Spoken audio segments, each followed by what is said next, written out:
आज हम class 10th के चैप्टर नंबर 3 के थ्योरी के बारे में बात करते हैं। देखिए, चैप्टर का नाम है दो चर वाले रैखिक समीकरण। इसका मतलब है दो का मतलब दो, चर का मतलब जिसका मान बदलता है, जिसको हम एबीसीडी के लेटर करते हैं, जिसमें हम लोग बेसिकली एक्स और वाई को लेकर चलते हैं।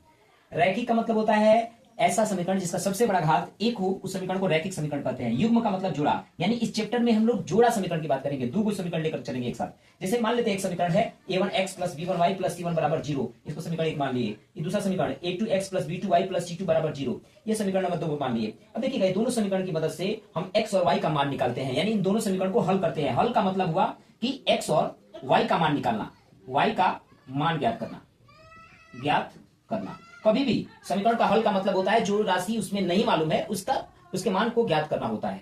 जैसे इसी समीकरण को हल करने का मतलब है x और y का मान ज्ञात करना। अब यहाँ पे देखेंगे, यह x a1 क्या है तो x का गुणांक है, b1 क्या है तो y का गुणांक है, c1 खुद एक नियतांक है, a2 क्या है x का गुणांक है, b2 क्या है y का गुणांक है, c2 क्या है खुद नियतांक है। इनकी यानी a1 समीकरण 1 में x y के जो गुणांक हैं उनकी मदद से हम इन समीकरण में x का कितना मान निकल सकता है, y का कितना मान निकल सकता है, इस चीज का पता कर सकते हैं। किसका मान निकलेगा किसका नहीं निकलेगा उसकी पता कर सकते हैं। यह दोनों समीकरण से जो ग्राफ खींचा जाएगा वह ग्राफ कैसा आएगा इसकी पता कर सकते हैं। जैसे देखिए, a1 बट्टा a2 अगर निकाल ले, यानी कि समीकरण 1 से 1 और समीकरण 2 से a2 ले ले, या अगर b1 बट्टा b2 अगर y के गुणांक को अनुपात को आपस में देखें, अगर बराबर नहीं आया तो यह समीकरण जो होगा, इस समीकरण से यह जो समीकरण है, अगर ये दोनों a1 बट्टा a2 b1 बट्टा b2 बराबर नहीं आ रहा है तो यह समीकरण कहलाता है संगत समीकरण है, संगत समीकरण है। और हल जो आएगा वह केवल और केवल एक, केवल और केवल एक और अद्वितीय, इसी को अद्वितीय हल भी कहते हैं,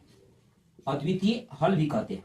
और देखिए, जो ग्राफ आएगा वह ग्राफ कैसा आएगा, प्रतिच्छेदी ग्राफ आएगा, ग्राफ प्रतिच्छेदी आएगा।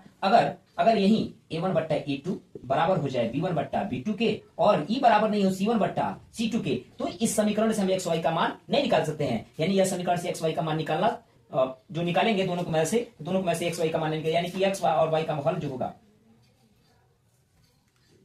इस समीकरण में, अगर a1 बट्टा a2 बराबर हो जाए b1 बट्टा b2 बराबर नहीं हो c1 बट्टा c2 के, तो इन समीकरण का कोई हल नहीं होगा, कोई हल नहीं होगा।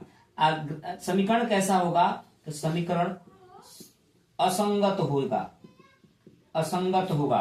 ग्राफ कैसा आएगा तो ग्राफ समानांतर आएगा, समानांतर आएंगे। अब देखिएगा, तीसरा का कंडीशन कहता है अगर a1 बट्टा a2 बराबर हो जाए b1 बट्टा b2 के, आइयो बराबर हो जाए c1 बट्टा c2 के, तो यह जो समीकरण है, यह समीकरण को संगत समीकरण कहते हैं, साथ साथ आश्रित समीकरण भी कहते हैं, आश्रित भी कहते हैं।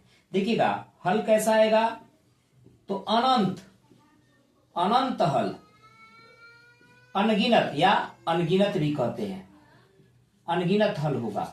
और ग्राफ कैसा आएगा तो ग्राफ संपाती आएगा, संपाती। संपाती का मतलब एक मान लेते एक ग्राफ है तो इसी के ऊपर दूसरा ग्राफ भी आएगा, एक के ऊपर एक लेटी हुई। समानांतर का मतलब होता है दोनों ग्राफ एक दूसरे के समानांतर होगा।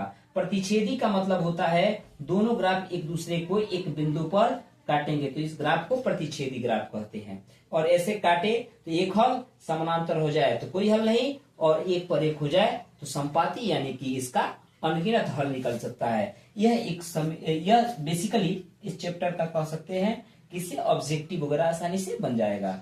अगर यह ध्यान में रखें तो आपका ऑब्जेक्टिव आसानी से क्लियर हो सकता है और आप अच्छे से ऑब्जेक्टिव को बना पाएंगे इस चैप्टर।